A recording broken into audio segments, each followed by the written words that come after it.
तो कहिए दोस्तों, कैसे हैं आप लोग। जी हाँ दोस्तों, आप थंबनेल देखकर तो जान ही गए होंगे कि हम किस बारे में बात करने वाले हैं। जी हाँ, हम बात करने वाले हैं सीबीएसई, सीआईएससीई, बीएसबी के साथ संबद्धता के लिए विद्यालय की अनापत्ति प्रमाण पत्र के लिए पंजीयन, और ये आप कैसे प्राप्त कर सकते हैं, किस तरीके से फॉर्म भर सकते हैं और ये कहाँ से भरा जाएगा, सारे सवालों के जवाब आपको यहीं से मिलने वाले हैं।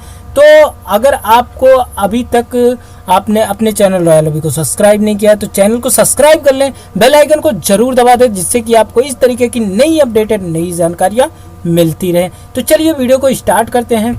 विद्यालय मान्यता के लिए वीडियो पहले से बनी हुई है और एक नई अपडेट आई है विद्यालय मान्यता पर, उस पर वीडियो तैयार की जा रही है, डिटेल इकट्ठा किया जा रहा है, जल्द ही आपको उस पर वीडियो मिल जाएगी।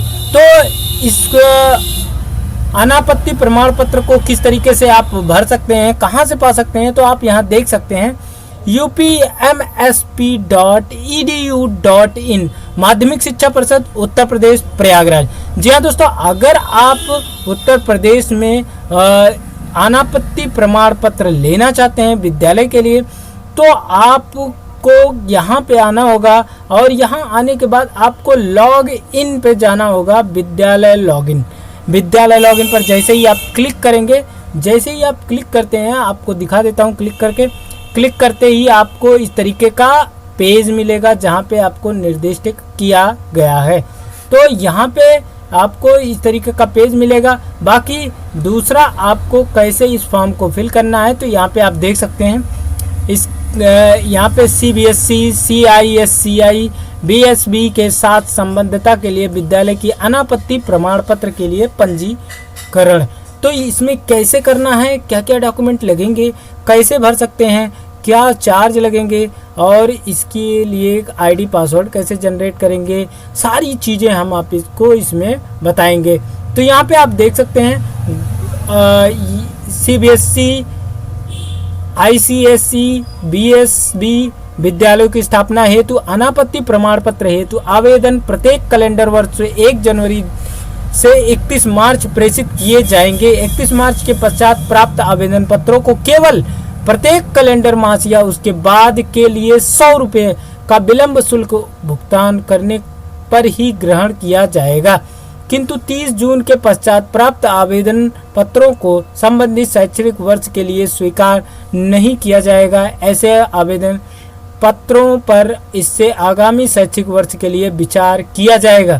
तो अब दूसरा नंबर यहाँ पे हम देख लेते हैं, जो है अनापत्ति प्रमाण पत्र हेतु आवेदन करने से पूर्व न्यू रजिस्ट्रेशन से संबंधित संस्था को अपना पंजीकरण करना होगा। पंजीकरण कराने के उपरांत उन्हें उनकी ईमेल आईडी पर उनकी पंजीयन संख्या तथा आगे लॉग इन करने हेतु उनकी यूज़र आईडी तथा पासवर्ड उपलब्ध करा दी जाएगी। यानी कि जब आप नया रजिस्ट्रेशन करते हैं तो आपके ईमेल पर आईडी और पासवर्ड आ जाएगा। अनापत्ति प्रमाण पत्र हेतु आवेदन शुल्क यहाँ पे 10,000 रुपये मात्र है, जिसे इसी वेबसाइट के माध्यम से उत्तर प्रदेश के राजकीय कोषागार में निर्धारित तिथि एवं निर्धारित मद में ऑनलाइन जमा कराया जाएगा। विलंब की स्थिति में विलंब शुल्क भी ऑनलाइन ही जमा कराए जाएंगे।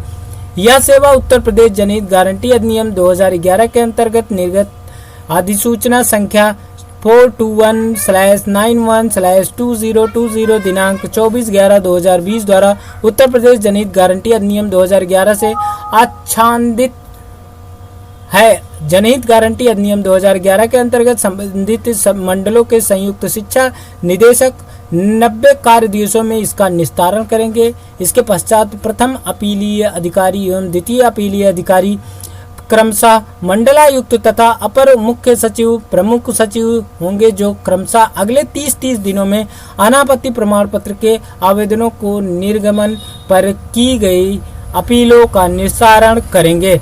तो आप यहाँ पे देख सकते हैं ऑनलाइन आवेदन के साथ अटैचमेंट के रूप में अपलोड किए गए जाने वाले प्रपत्रों की अधिकतम साइज 2 MB, यानी कि जो भी डॉक्यूमेंट आप अपलोड करेंगे उसका PDF होगा 2 MB से बड़ा नहीं होना चाहिए। इसके बाद यहाँ पे आपको अनापत्ति किससे संबंधित चाहिए उसका आप यहाँ पे प्रपत्र की सूची डाउनलोड कर सकते हैं। क्या क्या डॉक्यूमेंट लगेंगे, कैसे आप भरना है, वो सारी प्रक्रिया इसमें बताई गई है, क्या क्या डॉक्यूमेंट इसमें लगेंगे। अनापत्ति प्रमाण पत्र आवश्यक प्रपत्र की सूची डाउनलोड करें। यहाँ पे आपको क्लिक करके अपना पूरा डिटेल खोल कर देख लेना है। इसके साथ ही यहाँ पे तीनों का जो हमने बताया, तीनों का यहाँ पे आपको पीडीएफ मिल जाएगा। इसमें क्या क्या डॉक्यूमेंट लगने वाले हैं, तो चलिए हम इसको सीबीएसई का देख लेते हैं। सीबीएसई पे क्लिक करेंगे तो आपको इस तरीके का पीडीएफ मिलेगा, जहाँ पे सीबीएसई आवेदन के संलग्न उसके साथ साथ क्या क्या चीज़ें ज़रूरी है वो आपको मिलेंगे। समस्त संलग्न स्कैन करके उनकी केवल पीडीएफ फाइल ही अपलोड की जाएगी। प्रत्येक स्कैन किए गए प्रपत्र की पीडीएफ फाइल की साइज 500 KB से 1 MB के बीच यानी मध्य होनी चाहिए।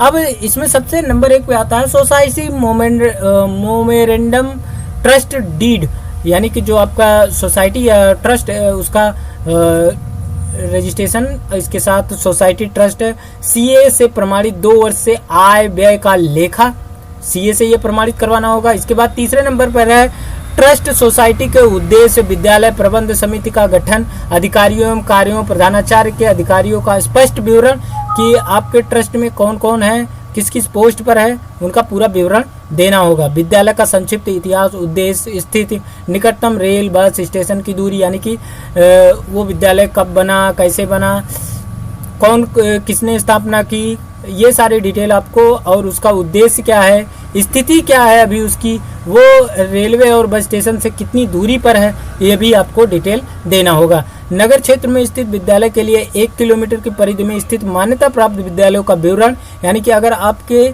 नगर पालिका क्षेत्र में है तो अगर आपके 1 किलोमीटर रेंज में कोई भी विद्यालय आता मान्यता प्राप्त, तो उसका आपका विवरण देना पड़ेगा आवेदन पत्र में निर्धारित प्रारूप पर।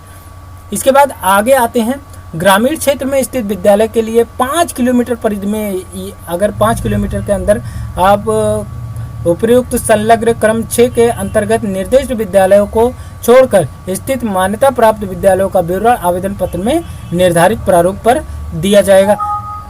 इसके बाद विद्यालय की भूमि निजी स्वामित्व अथवा किराए कैसी है, लीज पर है होने की संबंधित प्रमाणित अभिलेख, बैनामा, खतौनी आदि की प्रमाणित प्रति आपको लगानी पड़ेगी। भूमि के एक्साइज होने के संबंध में भूमि का नजरी नक्शा की प्रमाणित प्रति आपको देनी पड़ेगी। विद्यालय भवन का स्केच, यानी कि आपको उसका मानचित्र नक्शा आपको देना पड़ेगा।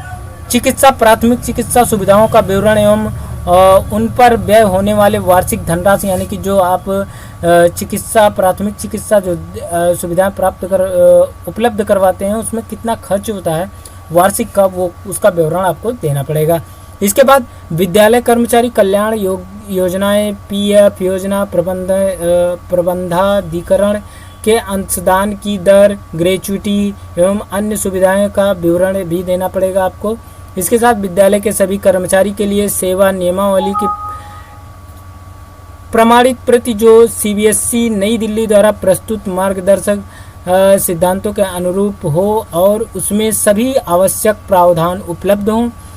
13 नंबर पे आप देखते हैं परीक्षा फल एवं शिक्षणोत्तर कार्यकलापों का उल्लेख करते हुए गत 3 वर्षों का कक्षावार परीक्षा फल, विद्यालय शुल्क के अतिरिक्त आय के अन्य स्रोतों का विवरण, यानी कि विद्यालय में जो शुल्क लिया जाता है उसके अतिरिक्त अगर कोई विद्यालय की आय है तो वो भी आपको दिखानी पड़ेगी। विद्यालय का गत 2 वर्षों का आय व्यय, चार्टर्ड अकाउंटेंट द्वारा प्रशिक्षित विवरण, विद्यालय में समुचित अग्निशमन व्यवस्था, यानी कि अगर आग लगती है तो उसकी क्या व्यवस्था है, सक्षम प्राधिकारी द्वारा निर्गत नवीनतम प्रमाण पत्र देना होगा आपको। इसके बाद विद्यालय भवन के समुचित निर्माण हेतु सक्षम प्राधिकारी, लोक निर्माण विभाग, सिंचाई विभाग, नगर विकास विभाग एवं आईसीएससी विभाग के अभियंता, भूतल हेतु अवर अभियंता तथा एक अधिक तल के भवन हेतु सहायक अभियंता द्वारा निर्गत एनबीसी का नवीनतम प्रमाण पत्र। इसके बाद 18 नंबर पे आता है प्रबंधाधिकरण का इस आशय का प्रस्ताव संलग्न करें कि विद्यालय को विभाग शासन द्वारा निर्धारित शर्तों प्रतिबंधों की सूची के सभी प्रतिबंध क्रम का से टा तक स्वीकार हैं, तो आप इसका देख सकते हैं। इसके बाद 19 पर है विभाग शासन द्वारा निर्धारित शर्तों प्रतिबंधों को विभाग द्वारा शासन द्वारा निर्धारित शर्तों प्रतिबंधों को संबंधित संस्था सोसाइटी ट्रस्ट के वायलाज ट्रस्टीज में समावेशन करते हुए संस्था सोसाइटी ट्रस्ट के वायलाज ट्रस्टीज की प्रमाणित छाया प्रति संलग्न की जाए। इसके बाद लास्ट में आपका आता है विद्यालय प्रबंधन की ओर से स्व घोषणा पत्र आपको देना पड़ेगा। तो ये रही छोटी सी जानकारी जो आपको इसमें रजिस्ट्रेशन करते समय लगने वाली है, तो ये आप यहाँ से ले सकते हैं। इसके बाद अगर आपको इसमें कोई दिक्कत होती है तो आप कमेंट करके ज़रूर बताएं। साथ ही साथ यहाँ पे आपको न्यू रजिस्ट्रेशन पर क्लिक करना है। अगर आप फॉर्म भरना चाहते हैं, रजिस्ट्रेशन करना चाहते हैं, तो आपको यहाँ पे अपना 10 डिजिट मोबाइल नंबर डालना है, सेंड OTP करना है। जैसे ही आप OTP भेजते हैं आपके पास OTP प्राप्त होती है।